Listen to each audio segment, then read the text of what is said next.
એક વાત એવી પણ ચાલી રહી છે કે આ સેમિફાઇનલ છે તેમાં અલ્પેશ કથિરિયા જે છે તે પોતાની ટ્રાયલ રમી રહ્યા છે. ટૂંકમાં તેઓ પત્ની માટે કોર્પોરેશનની ટિકિટ માગી લાવે તો 2027માં તેમના પોતાની માટે વિધાનસભાની ટિકિટ માગવાના છે.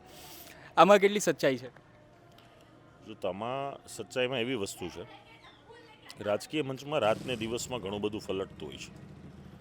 સ્વાભાવિક છે કે લોકોના સપના હોતા હોય છે. મારા પણ સપનાઓ છે કે હું એ મંચ પર પણ આગળ વધું, પણ એનો મતલબ એવો નથી કે આ એની ટ્રાયલ બેઝો છે. કેમ કે જે તે સમયે અમે આમ આદમી પાર્ટી સાથે પણ જોડાયા, ત્યાં પણ વિધાનસભા લડી, આ જ વિસ્તારમાં હતા. અત્યારે ભારતીય જનતા પાર્ટી સાથે જોડાઈને કાર્ય કરી રહ્યા છે.